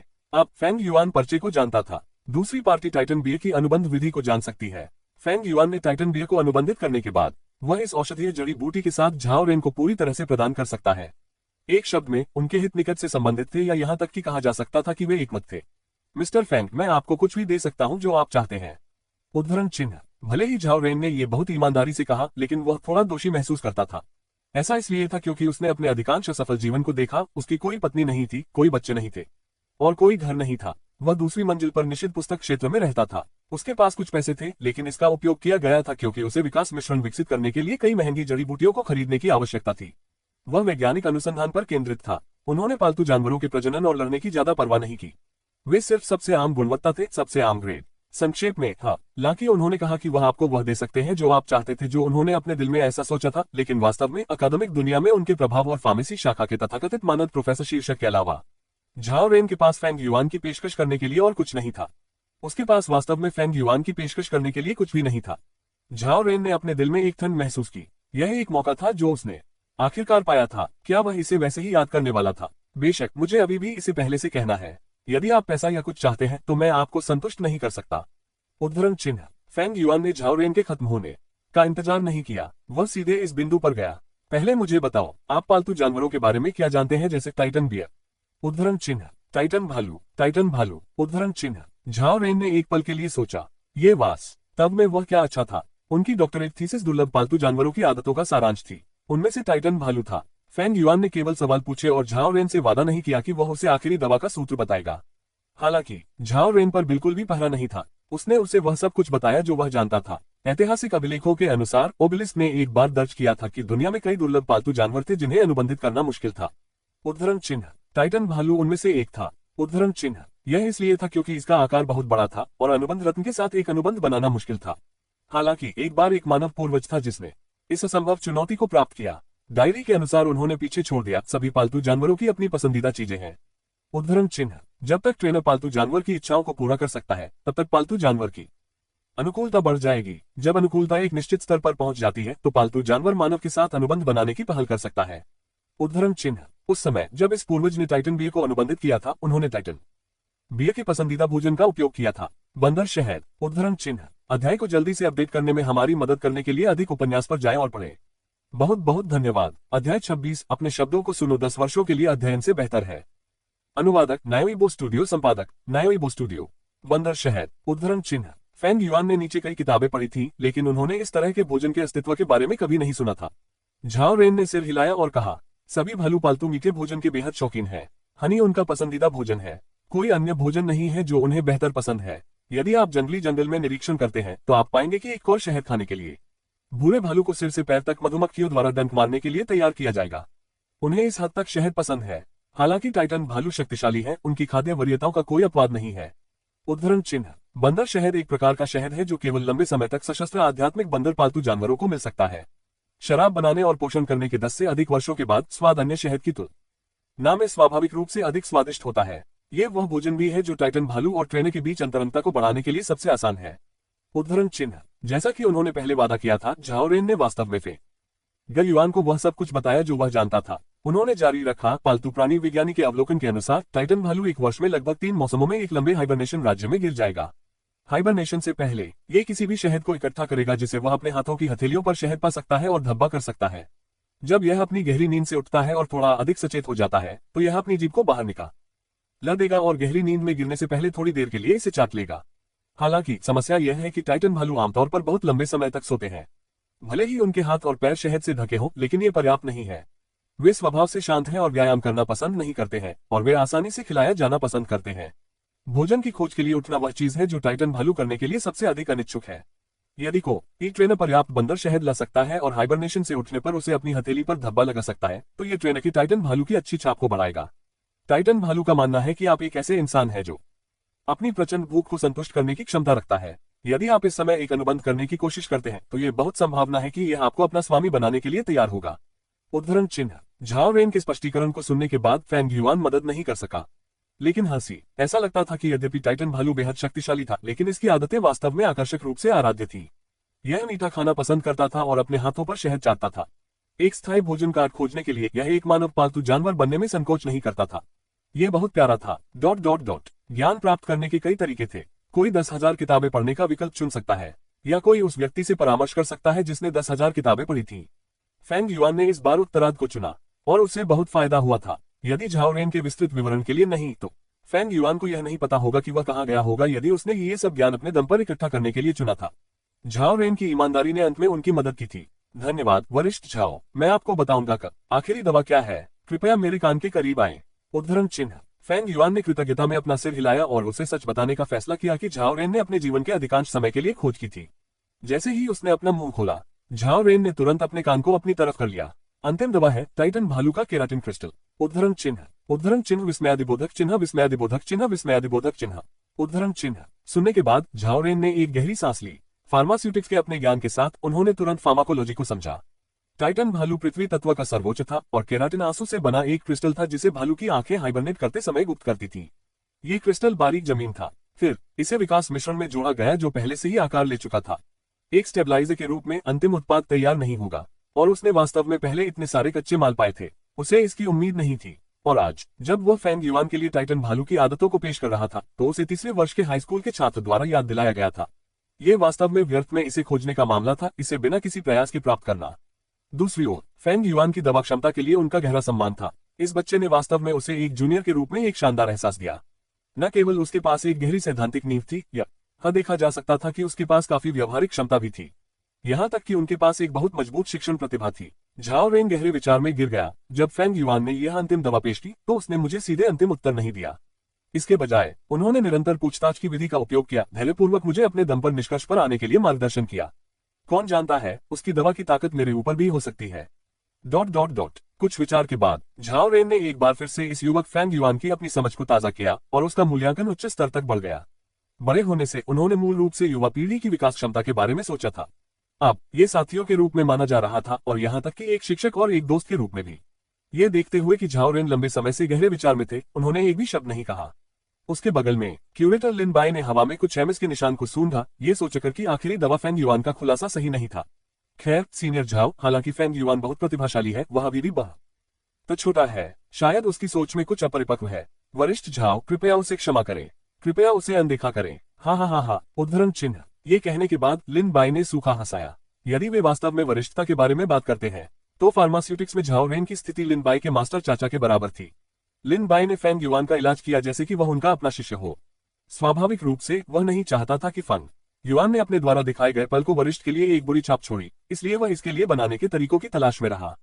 किसने कहा? उद्धरण चिन्ह। झाओ रेन ने मुस्कुराते हुए फेंग युआन को देखने से पहले लिन बाई को देखा और घूर लिया। उनकी आंखें सम्मान, प्रशंसा और पूजा से भरी थीं। आपके शब्दों को सुनना वास्तव में 10 साल तक अध्ययन करने से बेहतर है। लिन बाई, यदि आपके पास भविष्य में कोई प्रश्न है तो आपको अभी भी अष्ट फेंग युआन से अधिक परामर्श करने की आवश्यकता है। उद्धरण चिन्ह। लिन बाई, उद्धरण चिन्ह। ये हास्यास्पद था। लिन बाई को गूंगा बना दिया गया था। अभी कुछ समय पहले मास्टर चाचा झाओ अभी भी उन्हें एक युवा व्यक्ति कह रहे थे, लेकिन अब उन्होंने वास्तव में फेंग युआन को एक वरिष्ठ के रूप में माना। अध्याय को जल्दी से अपडेट करने में हमारी मदद करने के लिए अधिक उपन्यास पर जाएं और पढ़ें। बहुत बहुत धन्यवाद। अध्याय 27 पालतू व्यापार मेला शुरू होता है। अनुवादक नायोइबो स्टूडियो, संपादक नायोइबो स्टूडियो। आगे के संचार के बाद फेंग युआन ने झाओ रेन को बताया कि वह टाइटन भालू के केराटिन क्रिस्टल प्राप्त करने का एक तरीका सोचेंगे। जैसा कि उन्होंने टाइटन भालू से पीछे के पहाड़ के आर्कन दायरे में मुलाकात की और कैसे वह पहली बार इसके साथ एक अनुबंध करने में विफल रहे, उन्होंने इनमें से किसी भी चीज का उल्लेख नहीं किया। उन्होंने केवल ये वादा किया था कि वह विकास की दवा तैयार करने के लिए नियमित रूप से यह सामग्री प्रदान कर सकते हैं। आखिरकार, भले ही वह पहले से ही सूत्र जानता था, दवा तैयार करना कुछ ऐसा नहीं था जो एक बार में किया जा सकता था। इसे कई बार पॉलिश और परिष्कृत करने की आवश्यकता होती है जब तक कि विकास चिकित्सा के प्रभाव को पूरी तरह से समाप्त नहीं किया जा सकता है। झाओ रेन ने कहा कि चेक्सन सिटी में आगामी पालतू जानवर व्यापार मेले में यह फेंग युआन के लिए बंदर शहद प्राप्त करने का एक अच्छा अवसर था। सभी प्रकार के दुर्लभ और विदेशी जानवर, कीमती औषधीय जड़ी बूटियां, उत्तम गहने, महंगे संग्रहणीय सामान और लग्जरी सामान होंगे। हो सकता है कि कोई बंदर शहद का व्यापार करेगा और वह फेंग युआन की खरीद का समर्थन करने के लिए दिवालिया होने के लिए तैयार था। उन्होंने फेंग युआन से यह भी वादा किया कि एक बार विकास की दवा सफलतापूर्वक तैयार हो जाने के बाद पहली बोतल फेंग युआन को दी जाएगी। भविष्य में अगर उसे अभी भी इसकी आवश्यकता थी तो वह जितना चाहे ले सकता था। ये सब निःशुल्क प्रदान किया जाएगा। ... झाओ रेन की कृतज्ञता और लिन बाई की गूंगी आंखों के तहत फेंग युआन ने पुस्तकालय छोड़ दिया। परीक्षाओं के लिए अभी भी तीव्र और घबराए हुए परीक्षार्थियों को अलविदा कहते हुए उन्होंने पालतू व्यापार मेले में जाने की तैयारी की। पालतू व्यापार मेला चक्सन स्पोर्ट्स ग्राउंड के चक्सन सिटी के सबसे बड़े खेल मैदान में आयोजित किया गया था। जिस दिन वह खेल के मैदान में उतरे, उन्होंने एक बार फिर क्लासे ली येजेग और वांग जिजुन के दो युवा आकाओं से मुलाकात की। ली येजेग ने अपना हाथ लहराने का बीड़ा उठाया और उन्हें बधाई देने के लिए आए। भाई युआन, यहाँ, मुझे पता था कि आप आ जाएंगे, लेकिन मैं आपको कहीं भी नहीं ढूंढ सकता। उद्धरण चिन्ह। पिछली 2 लड़ाइयों के बाद ली परिवार के इस युवा गुरु ने आखिरकार उनके और फेंग युआन के बीच के अंतर को समझा। अंतर स्वर्ग और पृथ्वी की तरह था। हालांकि फेंग युआन का जन्म एक आम परिवार में हुआ था और वह उनकी तुलना में एक नुकसान में था। ली यीजेंग ने फेंग युआन की क्षमता को कम करने की हिम्मत नहीं की। उसे उकसाने का उल्लेख नहीं करना चाहिए जो उसके चेहरे पर थप्पड़ मारने की अनुमति देगा। वह अपमान के लिए पूछ रहा होगा। ली यीजेंग का जन्म एक व्यापारी के परिवार में हुआ था, इसलिए वह के सिद्धांत को जानता था। यदि आप उसे हरा नहीं सकते हैं तो उससे जुड़े। अब वही ईमानदारी से फेंग युआन को एक भाई के रूप में मानते थे। वह उसे भाई युआन को प्यार से बुलाता रहा। फेंग युआन ने शांति से कहा, आप लोग यहाँ भी हैं। उद्धरण चिन्ह। ली यीजेग ने कहा, पालतू व्यापार मेले ने हमारे परिवारों को निमंत्रण भेजा है। हम अपने माता पिता की वजह से दुनिया को देखने के लिए यहाँ हैं। आपके विपरीत भाई युआन, जो आपकी वास्तविक क्षमताओं पर निर्भर थे। उद्धरण चिन्ह। मैं स्वीकार करता हूँ कि मैंने अपने परिवार को मुझे देखने के लिए यहाँ लाने के लिए कहा था, वांग जिजुन ने कहा, क्योंकि आप फेंग युआन बल्कि एक चुनौतीपूर्ण प्रतिद्वंद्वी हैं। मैं निश्चित रूप से बहुत पीछे नहीं गिर सकता। मैं अगली बार आपको जरूर हराऊंगा। उद्धरण चिन्ह। जैसा कि अपेक्षित था, वह निर्मम शब्द जो उसने पहले जाने दिया था अभी भी वांग परिवार के इस युवा गुरु के दिमाग में गहराई से उकेरा गया था। वह फेंग युआन को अपना आजीवन दुश्मन मानना चाहता था। फेंग युआन ने परवाह नहीं की। उसने चारों ओर देखा और अचानक पूछा, जिसके बारे में बोलते हुए, मेरा सस्ता बहनोई कहाँ है? उद्धरण चिन्ह। हा। उद्धरण चिन्ह। ली यीजेग जोर से हंसे। वांग जिजुन मदद नहीं कर सकता था लेकिन हंस भी सकता था। फिर ली यीजेग ने दूरी में चिल्लाया, बहनोई, जीजा जी, आपके जीजा आपको ढूंढ रहे हैं। उद्धरण चिन्ह। घबराहट में भीड़ से जान यूं भाग गया। उन्होंने ली यीजेग के मुंह को कवर किया। अपनी आवाज कम करें, अपनी आवाज कम करें। मेरा परिवार आज यहाँ है और मेरी बहन गैरिसन से वापस आ गई है। एफकन चिल्लाओ मत। उद्धरण चिन्ह। ली यीजेग ने हंसी के साथ संघर्ष किया और झांग यू के कंधे पर दस्तक दी। तो मैंने सुना है कि आपके परिवार ने आपको 600,000 व्यापारिक सिक्के दिए हैं। उद्धरण चिन्ह। पालतू व्यापार मेले में ट्रेडिंग सिक्के आम मुद्रा थे। किसी भी लेनदेन को व्यापारिक सिक्कों के माध्यम से आयोजित किया जाना चाहिए। मूल्य बाहरी मुद्रा के मूल्य के बराबर था। हालांकि अंतर यह था कि व्यापारिक सिक्कों का उपयोग केवल व्यापार मेले में किया जा सकता था। पालतू व्यापार मेले को छोड़ने के बाद वे अब प्रभावी नहीं थे। कैसीनो में प्रवेश करते समय चिप्स के लिए नकदी का आदान प्रदान करने की आवश्यकता होती है। ये वही सिद्धांत था। झांग यू ने अपना सिर खुजलाया और कहा, ओह, ये सच है। रुको, तुम लोग क्या करने की कोशिश कर रहे हो? उद्धरण चिन्ह। ली यीजेग ने कहा, हम सभी भाई हैं। चलो व्यापारिक सिक्कों को निकालते हैं और उन्हें एक साथ उपयोग करते हैं। अब हमारे लिए पैसा होना आसान नहीं है। ये बहुत अच्छा होगा यदि हम एक साथ व्यापार मेले में जा सकते हैं। उद्धरण चिन्ह। झांग यू ने कहा, क्यों? वह मेरा है। यहाँ तक कि अगर हम जैविक भाई हैं तो भी हमें इसको खुले तौर पर निपटाना होगा। ली यिजेक फेंग युआन को देखने के लिए बदल गया। उन्होंने झांग यू की शिकायत को बाधित किया। भाई युआन, हमारी भाभी कहाँ है? चूंकि आपके बहनोई सभी को व्यापार मेले में लाने के लिए तैयार नहीं है, तो आइए हम अपने आसपास लाने के लिए भाभी को खोजें। उद्धरण चिन्ह। उद्धरण चिन्ह डॉट डॉट डॉट। उद्धरण चिन्ह। एक पल में झांग यू की अभिव्यक्ति स्पष्ट रूप से बदल गई। मैं जाऊंगा, चलो इस तरह से। उद्धरण चिन्ह। बाजी में झांग यू की विफलता के बारे में। स्वाभाविक रूप से समुद्र के दिल को खोने की बात और फेंग युआन के लिए उसकी बहन की प्रतिष्ठा झांग यू की बहन झांग वान्यू द्वारा नहीं सुनी गई थी। उसने अपने परिवार को भी नहीं बताया था। अब जब ली झांग यू की शर्त के बारे में बताने वाले थे तो झांग यू ने जल्दी से इस विषय को बदल दिया और सभी को मेले के आंतरिक भाग में ले गए। पालतू व्यापार मेले का एक लंबा इतिहास था। ये हर साल विभिन्न शहरों में आयोजित किया जाता था। इस साल ये चेक्सन सिटी में आयोजित किया गया था। सभी पहलुओं में नियम पिछले वर्षों की तरह ही थे। व्यापार मेले को 3 अलग अलग स्थानों में विभाजित किया गया था। वे दुर्लभ ग्रेड, संग्रह ग्रेड और लग्जरी ग्रेड थे। जैसा कि नाम निहित है, वे विभिन्न मूल्यों के विभिन्न व्यापारिक वस्तुओं के अनुरूप थे। दुर्लभ ग्रेड स्थल 5000 व्यापारिक सिक्कों के लिए 500 व्यापारिक सिक्कों के सामान के अनुरूप था। संग्रह ग्रेड स्थल 50,000 व्यापारिक सिक्कों के सामान के लिए 5,000 व्यापारिक सिक्कों के सामान के अनुरूप था। लग्जरी सामानों का उच्चतम ग्रेड 50 मिलियन से अधिक व्यापारिक सिक्कों के सामान के अनुरूप है। माल का मूल्य छायांकित नहीं था। उदाहरण के लिए, इतिहास में सबसे अधिक एकल लेनदेन आश्चर्यजनक रूप से 300 मिलियन तक पहुंच गया था। ये युवा स्वामी बड़प्पन में पैदा हुए थे। जब उन्होंने उद्योग के इतिहास के बारे में बात की तो उन्होंने स्वाभाविक रूप से आत्मविश्वास के साथ बात की। उन्होंने फेंग युआन को व्यापार मेले का कुछ ज्ञान दिया। वे दुर्लभ श्रेणी के स्थल पर चले गए। अपने हाथों में केवल 600 व्यापारिक सिक्कों के साथ वे केवल इस स्थल पर जा सकते थे। अध्याय को जल्दी से अपडेट करने में हमारी मदद करने के लिए अधिक उपन्यास पर जाएं और पढ़ें। बहुत बहुत धन्यवाद। अध्याय 28, संग्रह मूल्य। स्काई हाई प्राइस पर लाइट बटरफ्लाई। अनुवादक नायोइबो स्टूडियो, संपादक नायोइबो स्टूडियो। पालतू व्यापार मेला दुर्लभ श्रेणी के स्थल पर। यह स्थल स्टेडियम के ईस्ट हॉल में स्थित था। ईस्ट हॉल चक्स न स्टेडियम में 3 हॉलों में सबसे छोटा था। इसकी सबसे कम प्रवेश शुल्क को ध्यान में रखते हुए यह विशेष रूप से तंग लग रहा था। इसमें चलना गतिविधियों से हलचल था। विभिन्न दुकानों को कठोर प्लास्टिक शीट का 7 छोटे क्यूबिकल्स में विभाजित किया गया था। यह एक के बाद एक कार्यालय की तरह था। प्रत्येक क्यूबिकल में बेची जाने वाली चीजें अलग थीं। हालांकि फेंग युआन अपने साथियों की तुलना में अपेक्षाकृत शांत और परिपक्व था, फिर भी वह 16 साल का बच्चा था। इस दृश्य को देखकर जादू से भरा हुआ था। यह पहली बार डायगन गली में आने वाले हैरी पॉटर की तरह था। उसे लगा कि सब कुछ नया है। ये रोमांचक था। उनके बगल के 3 ट्रक कोई अपवाद नहीं थे। उन्होंने क्यूबिकल के चारों ओर देखा। कुछ दुकानें अलग अलग स्वाद वाले महंगे पालतू जानवरों के लिए अलग अलग स्वादों के साथ अच्छी तरह से बनाए गए पालतू पशु फीड बेच रही थी। चॉकलेट स्वाद, स्ट्रॉबेरी स्वाद, दही स्वाद और यहाँ तक कि नरम मिट्टी का स्वाद भी था। कुछ दुकानें विभिन्न प्रकार की बुनियादी चिकित्सा को परिष्कृत करने के लिए दुम और सरगर्मी की छड़ें बेच रही थी। गुणवत्ता को काले लोहे, कांस्य, चांदी और इतने पर भी वर्गीकृत किया गया था। हालांकि यहाँ तक कि सबसे सस्ता काला लोहा हास्यास्पद रूप से महंगा था। कोई आश्चर्य नहीं कि सभी ने कहा कि फार्मासिस्ट बेहतर थे। कुछ दुकानें पर लतू सामान और अन्य संबंधित उत्पाद बेच रही थी। नींद की घंटी जिसने पालतू जानवरों को अच्छी तरह से सोने में सक्षम किया। इस प्रकार अगले दिन पूरे दिन के लिए पालतू जानवरों की विशेषताओं में 5% की वृद्धि हुई। कीट प्रूफ कॉलर। गर्मियों के बीच में आपके पालतू जानवर को मच्छर और कीट के हमले से बचा सकता है। आपका मूड 10 अंकों तक बढ़ जाएगा। बदबूदार मुक्त पालतू घर। क्या आप अपने पालतू जानवरों के लिए एक शिकार स्कूपर होने से थक गए थे? बदबूदार मुक्त पालतू घर का मेरा ब्रांड ये सुनिश्चित करेगा कि आपको अपने परिवार के स्वास्थ्य के बारे में चिंता न करनी पड़े। अधिक उन्नत कौशल स्क्रॉल और अनुबंध रत्नों के लिए यहाँ तक कि काफी क्षमता वाले पालतू जानवरों को भी दुर्लभ ग्रेड स्थल में कारोबार नहीं किया जाएगा।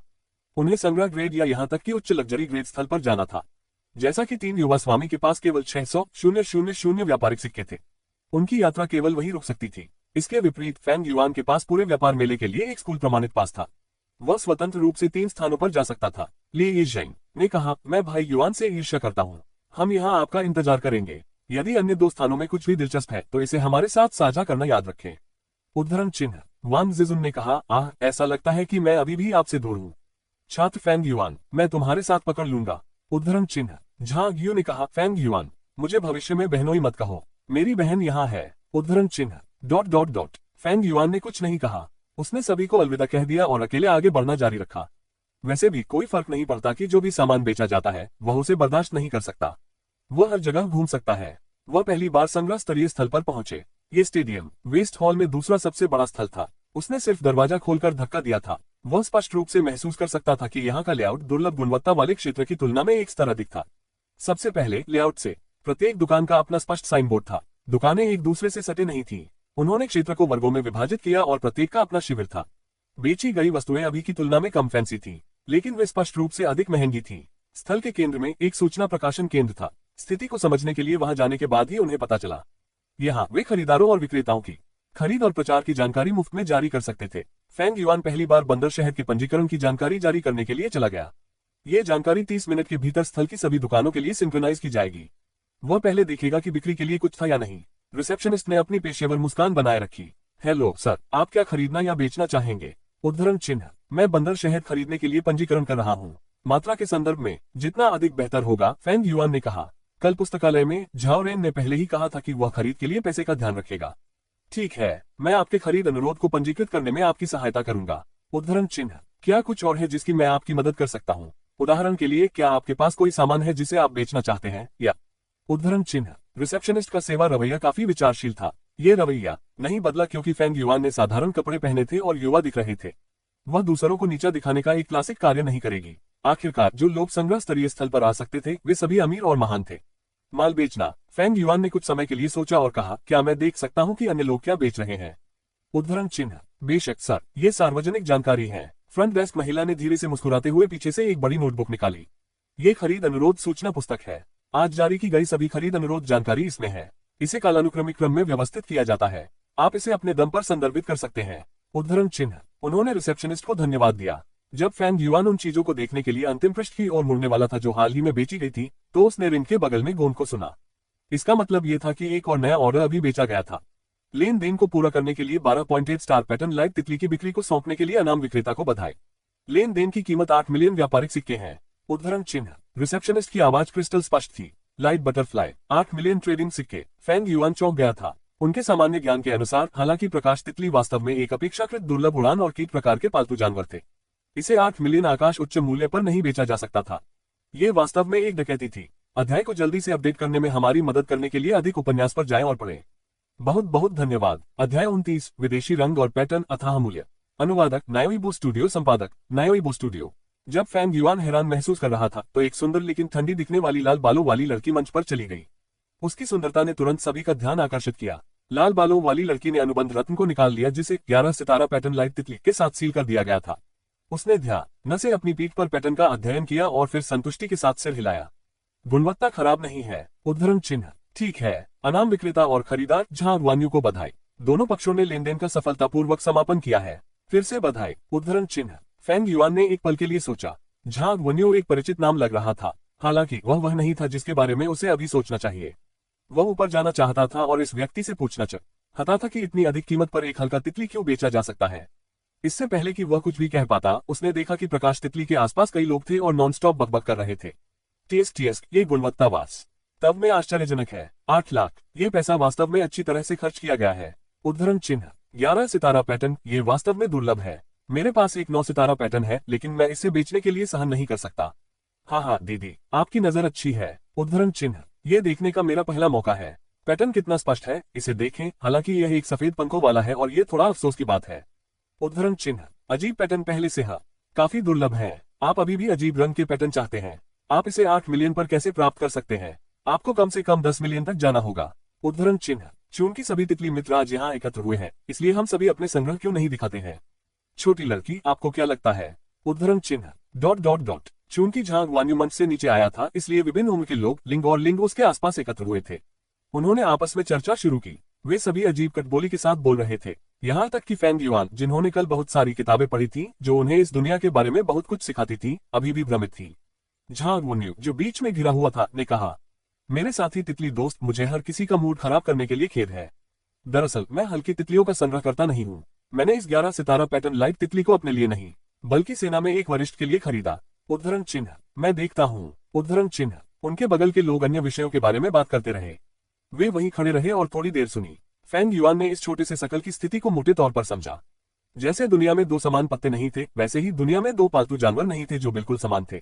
यहाँ तक कि अगर वे एक ही तरह के पालतू जानवर थे तो वे स्वाभाविक रूप से अलग अलग गुण, अलग अलग ग्रेड और यहाँ तक कि अलग अलग दिखावे होंगे। बेशक उनमें से ज्यादातर में केवल बहुत मामूली अंतर था। उदाहरण के लिए वे छाया भेड़िए भी थे, लेकिन उनमें से कुछ के सीधे कान थे और कुछ मुड़े हुए कान थे।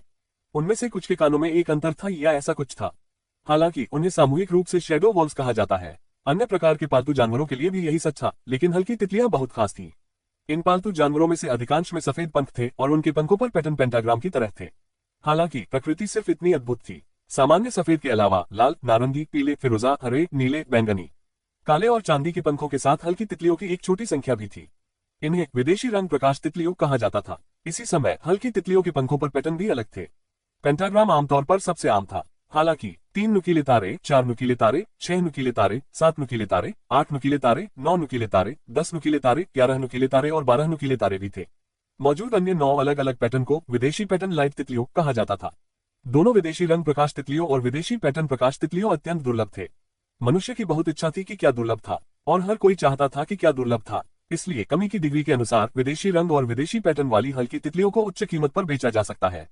यही कारण है कि झांगवान्यू 11 नुक ले स्टार पैटर्न वाले हल्के तितली को खरीदने के लिए 8 मिलियन खर्च करेगा। ऐसा इसलिए था क्योंकि विदेशी पैटर्न वाली हल्की तितलियां बेहद दुर्लभ थी और इस कीमत के लायक थी। उसी समय मनुष्यों की एक और बहुत मजबूत इच्छा थी, जिसे इकट्ठा करना और इकट्ठा करना था। ठीक उसी तरह जैसे कुछ लोगों का शौक स्टाम्प संग्रह था, कई अमीर लोगों का शौक सभी प्रकार की हल्की तितलियों को इकट्ठा करना और उन्हें अपने पालतू जानवरों के रूप में इकट्ठा करना था। उच्च वर्ग के छोटे घेरे में हल्की तितलियों को इकट्ठा करना भी एक सुंदर शौक माना जाता था और उसी शक्ल से पहचाना जाता था। ये कहा जा सकता है कि विभिन्न रंगों और पैटर्न के साथ हल्की तितलियां इस दुनिया में लग्जरी वस्तुओं की कठिन मुद्रा थी। अगर ऐसा होता, फेंग युआन ने हल्की तितलियों को देखा जो उसने अनुबंध रत्न के माध्यम से पहाड़ के पीछे के आर्कन क्षेत्र में कब्जा कर लिया था। अपने पिछले जीवन में वह पोकेमोन के एक गंभीर खिलाड़ी थे। यदि वह केवल एक ही प्रकार के एक पालतू जानवर को अनुबंधित कर सकता है, तो वह उन लोगों को अनुबंधित करना पसंद करेगा जिनके पास यथासंभव विशेषताएं थी। यदि वह एक ही प्रकार के एक से अधिक पालतू जानवरों को अनुबंधित कर सकता है, तो वह प्रत्येक पालतू को अलग अलग विशेषताओं को बनाने के लिए अपनी पूरी कोशिश करेगा। उस समय जब वह हल्की तितलियों पर कब्जा कर रहा था, फेंग युआन काफी हैरान था क्योंकि हमेशा चमकीले रंगों और अद्वितीय पैटर्न के साथ कुछ तितलियां थीं। अब वह चुप हो गया और अपनी आध्यात्मिक शक्ति को अपने रंगों और उनकी पीठ पर पैटर्न की सावधानीपूर्वक जांच करने के लिए जुटाया। उन्होंने पाया कि उनकी 100 हल्की तितलियों में कोई सफेद या पेंटाग्राम नहीं था। दूसरे शब्दों में वे सभी विदेशी पैटर्न के साथ विदेशी रंग की हल्की तितलियां थीं। इसके अलावा उनमें से प्रत्येक का रंग या पैटर्न अलग था। जब उनके दिल में झटका धीरे धीरे कम हो गया, तो फेंग युआन ने धीरे धीरे अपना मुंह खोला और दर्शकों से पूछा, मैं पूछना चाहता हूं, अगर उनके हाथों पर अजीब पैटर्न का 7 विभिन्न प्रकार के अजीब रंग की हल्की तितलियां हैं, तो वे कितना करेंगे लायक हो? उद्धरण चिन्ह। यह इस बात पर निर्भर करता है कि कितने हैं। उद्धरण चिन्ह। उनमें से दर्जनों। उद्धरण चिन्ह। लो प्रोफाइल रखने के लिए फेंग युआन ने एक स्पष्ट संख्या दी। दर्जनों। उनमें से दर्जनों। जिस व्यक्ति से पूछा गया उसने अपनी आंखें चौड़ी की और चौंक गया। मान असीमित है। उद्धरण चिन्ह। अध्याय को जल्दी से अपडेट करने में हमारी मदद करने के लिए अधिक उपन्यास पर जाएं और पढ़ें। बहुत बहुत धन्यवाद। अध्याय 30 सभी विदेशी रंग और पैटर्न के साथ। अनुवादक नायोइबो स्टूडियो, संपादक नायोइबो स्टूडियो। उपस्थित कलेक्टर अभी भी प्रकाश तितलियों के अपने संग्रह पर चर्चा कर रहे थे। हालांकि फेंग युआन ने पहले ही दृश्य छोड़ दिया था, जबकि भीड़ अराजकता में थी। वह उपस्थित लोगों के अविश्वास की कल्पना कर सकता था जब उसने 100 से अधिक विदेशी रंग और पैटर्न प्रकाश तितलियों को जारी किया, साथ ही उन्हें खरीदने के लिए भीड़ भी। हालांकि फेंग युआन स्वाभाविक रूप से इससे संतुष्ट नहीं थे। वह प्रकाश की तितलियों के अपने पूरे सेट को बेहतर कीमत पर बेचना चाहता था। उसने अपने विचार को अमल में लाया। फेंग युआन लग्जरी व्यापार स्थल की ओर टहलता था, जहां लेनदेन की राशि 50 मिलियन से अधिक थी और मूल्य छाया हुआ नहीं था। स्वाभाविक रूप से अधिक अमीर व्यापारी और रईस वहां एकत्र हुए। स्थल के प्रवेश द्वार पर उन्हें सुंदर सेवा महिला द्वारा बुलाया गया था। सर, कृपया हमें अपनी साख देखने की अनुमति दें।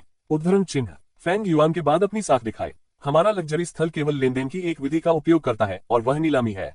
उद्धरण चिन्ह। सेवा महिला ने विनम्रता से कहा, नीलामी में शामिल दोनों पक्षों की गोपनीयता की रक्षा करने के लिए हम सबसे पहले सभी मेहमानों को इस अदृश्यता क्लोक में बदलने के लिए आमंत्रित करेंगे।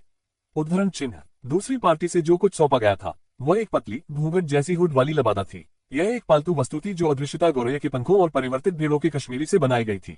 इसका उपयोग केवल प्रशिक्षकों द्वारा किया जा सकता था। जैसा कि नाम ने सुझाव दिया है, यह एक निश्चित अवधि के लिए पहनने वाले को अदृश्य बना सकता है। कोई भी उनकी वास्तविक पहचान का पता नहीं लगा सकेगा। आमतौर पर जब कोई एक निश्चित सीमा तक समृद्ध होता था, तो व्यक्तिगत गोपनीयता की आवश्यकता और भी अधिक होती थी। कोई यह नहीं चाहेगा कि दूसरों को पता चले कि उन्होंने क्या खरीदा या बेचा है। पालतू व्यापार मेले में ऐसी सेवाएं उनकी जरूरतों को पूरा कर सकती हैं। फेंग युआन ने अदृश्यता लबादे पर डाल दिया और लग्जरी सामान स्थल में चला गया। स्थल बीच में स्थित था। यह एक प्राचीन रोमन कोलोसियम की तरह शानदार था। बीच में 8 अमर के साथ एक सुरुचिपूर्ण पीले शीशम की मेज थी। मेज पर लाल कपड़े से ढकी एक वस्तु थी। नीलामी यहाँ शुरू होगी। बीच से चारों ओर देख रहे हैं। हालांकि ऊपर की सीढ़ियां लोगों से भरी हुई थी, कोई केवल कुछ स्पष्ट आंकड़े देख सकता था। वे ये भी नहीं बता सकते हैं कि क्या ये व्यक्ति लंबा, छोटा, मोटा या पतला था। यह एक अदृश्यता लबादा पहनने का प्रभाव था। हर कोई आइटम खरीदने और नीलामी करने का विकल्प चुन सकता है, या वे आइटम खरीदने के लिए अपने तख्तियों को उठा सकते हैं। जब फेंग युआन आया तो पिछली नीलामी अभी खत्म हुई थी। वीआईपी नंबर 39 ने 95 मिलियन के साथ आइटम खरीदा था। रसातल क्लेम का मोती, वह नीलामी के लिए साइन अप करने के लिए स्वतंत्र था। फेंग युआन मंच पर आए। नीलामी के नियमों के अनुसार प्रत्येक वीआईपी को एक अदृश्यता लबादा पहनने की आवश्यकता होती है, केवल उस आइटम को दिखाने के लिए जिसे वे मंच पर व्यापार करना चाहते थे। वे मंच पर आइटम के आकर्षण को पूरी तरह से दिखा सकते हैं और नीचे के लोग इसके लिए बोली लगाना शुरू कर देंगे। ये देखते हुए कि कुछ आइटम अपेक्षाकृत छोटे थे, दर्शक विवरणों को स्पष्ट रूप से नहीं देख सकते हैं। इसलिए आयोजकों ने एक बड़ा प्रोजेक्टर तैयार किया था। सभी विवरण सीधे चार दीवारों के आसपास की बड़ी स्क्रीन पर पेश किए जाएंगे। ध्वनि और प्रकाश बहुत प्रभावी थे। सभी वस्तुओं की गारंटीकृत कीमत 50 मिलियन से कम नहीं हो सकती है और सभी ग्राहकों की शुरुआती कीमत 50 मिलियन से कम नहीं हो सकती है। इस मौद्रिक सीमा ने यह सुनिश्चित किया कि नीलामी में केवल शीर्ष रईसी भाग लेंगे। इस प्रकार यह खरीदारों और विक्रेताओं के समय में देरी नहीं करेगा। फेंग युआन ने पहले एक अनुबंध रत्न निकाला। चांदी की रोशनी की किरणें चमक गईं, जिससे सभी की दृष्टि डूब गई। एक बैंगनी प्रकाश तितली एक चमकदार परितारिका फूल की तरह फेंग युआन के हाथ से खिल गई। फिर ये धीरे धीरे मंच के ऊपर हवा में उड़ गया। इसने खूबसूरती से और शानदार नृत्य किया। उपस्थित अधिकांश लोग कुलीन परिवारों से थे। झांग, वांग, ली और चेन परिवारों ने सभी अपने प्रतिनिधियों का व्यापार मेले में भाग लेने के लिए भेजा था। झांग परिवार के बुजुर्ग ने कहा, आप सिर्फ एक हल्का तितली दिखा रहे हैं। क्या आप मेरे साथ मजाक कर रहे हैं? आपको लगता है कि यह किस तरह की जगह है? उद्धरण चिन्ह। वांग परिवार के बड़े लोगों ने कहा, 9 प्रकार की हल्की तितलियां हैं, लाल, नारंगी, पीला, फिरोजा, हरा, नीला, बैंगनी, काला और चांदी। इन हल्की तितलियों की दुर्लभता बढ़ रही है। छोटे कलेक्टरों की नजर में इस बैंगनी पर प्रकाश तितली को दुर्लभ माना जा सकता है। हालांकि यह अभी भी हमारे स्तर पर कलेक्टरों के घेरे में रखा जाने वाला एक छोटा सा दिमाग है। उद्धरण चिन्ह। ली परिवार के बड़े ने कहा, मेरा एक दोस्त है जो एक कलेक्टर है और पहले से ही अन्य 8 अलग अलग रंगों को एकत्र कर चुका है। अब केवल एक चीज गायब है, बैंगनी रंग। यदि कीमत सस्ती है तो मैं इसके लिए एक एहसान के रूप में बोली लगा सकता हूँ। उद्धरण चिन्ह। चेन परिवार के बड़े लोगों ने कहा, विभिन्न रंगों को खुद को दुर्लभ नहीं माना जाता है। यदि यह एक अलग पैटर्न के साथ एक अलग रंग है तो यह दिलचस्प होगा। यदि आप कीमत पर बातचीत करने से पहले इसकी पीठ और इसकी उपस्थिति पर पैटर्न देख सकते हैं तो यह सबसे अच्छा है। उद्धरण चिन्ह। जैसा कि भीड़ ने चर्चा की, फेंग युआन ने फिर से अपना हाथ लहराया। पर्पलिश लाइट बटरफ्लाई ने मंच पर प्रोजेक्टर का सामना किया और अपने कौशल का इस्तेमाल किया, लोहे के पंख। इस प्रकार सभी 4 तरफ प्रक्षेपण स्क्रीन पर हर कोई स्पष्ट रूप से देख सकता था कि तितली के पतले और हल्के पंखों पर 12 बड़े करीने से नक्काशीदार बिंदु थे। 3 नुकीले तारे से लेकर 12 नुकीले तारे तक। 12 नुकीला तारा सबसे कीमती था।